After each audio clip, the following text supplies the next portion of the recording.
कृष्णा नदीच्या वाढत्या पाणी पातळीच्या पार्श्वभूमीवर सांगली मिरज आणि कुपवाड महानगरपालिकेनं पूरप्रवण भागांमध्ये खबरदारीच्या उपाययोजना सुरू केल्या आहेत। याच अनुषंगाने महापौर धीरज सूर्यवंशी यांनी गुरुवारी महानगरपालिकेच्या अधिकाऱ्यांसह सूर्यवंशी प्लॉट परिसराची प्रत्यक्ष पाहणी करून पूरस्थितीचा आढावा घेतला। यावेळी अतिरिक्त आयुक्त राहुल रोकडे, उपायुक्त, मुख्य अग्निशमन अधिकारी तसेच आरोग्य आणि अतिक्रमण विभागाचे अधिकारी उपस्थित होते। अधिकाऱ्यांना आवश्यक त्या सूचना देत पूरस्थितीवर सतत लक्ष ठेवण्याचे निर्देश देण्यात आले। महापौरांनी नागरिकांना सतर्क राहण्याचे आवाहन करत पूरस्थितीची अद्ययावत माहिती मिळवण्यासाठी आपत्ती मित्र हे ॲप डाउनलोड करण्याचे सांगितले। तसेच सोशल मीडियावरील अफवांवर विश्वास न ठेवता केवळ महानगरपालिका प्रशासनाकडून दिल्या जाणाऱ्या अधिकृत सूचनांचे पालन करण्याचे आवाहन करण्यात आले। पाणी पातळी वाढल्यास प्रशासनाच्या सूचनेनुसार तातडीने सुरक्षित स्थळी स्थलांतर करावे। महापालिकेने आवश्यक निवारा केंद्रे सज्ज ठेवली असून नागरिकांनी नदीकाठ, पूल किंवा पूरग्रस्त भागात अनावश्यक गर्दी करू नये। तसेच घरातील महत्त्वाची कागदपत्रे, मौल्यवान वस्तू आणि अत्यावश्यक साहित्य सुरक्षित आणि उंच ठिकाणी ठेवण्याचा सल्लाही देण्यात आला।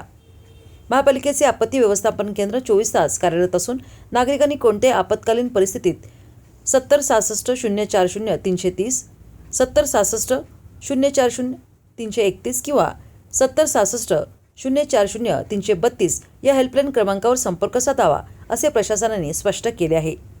महापालिका यंत्रणा कोणत्याही आपत्कालीन परिस्थितीला सामोरे जाण्यास पूर्णपणे सज्ज असून नागरिकांनी घाबरून न जाता प्रशासनाला सहकार्य करावे असे आवाहन महापौर धीरज सूर्यवंशी यांनी केले आहे। सांगली शहराला वारंवार भेडसावणारा प्रश्न म्हणजे महापुराचा असतो पावसाळ्यात, आणि आज पाणी पातळीत वाढ झाल्यामुळं शहरातील काही भागात पाण्याची वाढ झाल्यामुळे 4-5 कुटुंबांची स्थलांतर करण्याची वेळ आलेली आहे। तर पाण्याची पातळी आता महानगरपालिकेच्या ॲपवर बघितली असता आणि प्रत्यक्षात बघितले असता 29 फूट झालेले आहे। तर काही 4-5 जणांच्या घरात जे पाणी शिरलेलं आहे त्यांची महापालिकेच्या वतीनं राहण्याची व्यवस्था केलेली आहे। जर पाणी अजून वाढलं तर सर्व नागरिकांची आपण महापूर आल्यावर जी महानगरपालिकेमार्फत व्यवस्था करतो तशी व्यवस्था सगळी करून तयार आहे। आम्ही सर्व आपत्ती व्यवस्थापनची टीम, महानगरपालिकेचे सर्व पदाधिकारी आणि अधिकारी सर्वजण या आपत्तीला तोंड देण्यासाठी आम्ही सर्वजण सज्ज आहोत। त्यामुळे नागरिकांनी घाबरून जाण्याचं कारण नाही आहे। अफवांवर विश्वास नागरिकांनी ठेवू नये। नागरिकांनी महापालिकेचा आपत्ती ॲप जे आहे ते आपापल्या मोबाईलमध्ये डाउनलोड करून घ्यायचं आहे, की जेणेकरून महापुराच्या बाबतीत, पाण्याच्या पातळीच्या बाबतीत ज्या अफवा उठवल्या जातात ते तुमच्या मोबाईलद्वारे तुम्हाला अफवा न उठवता आपल्याला प्रत्यक्ष पाहावयास मिळणार आहे।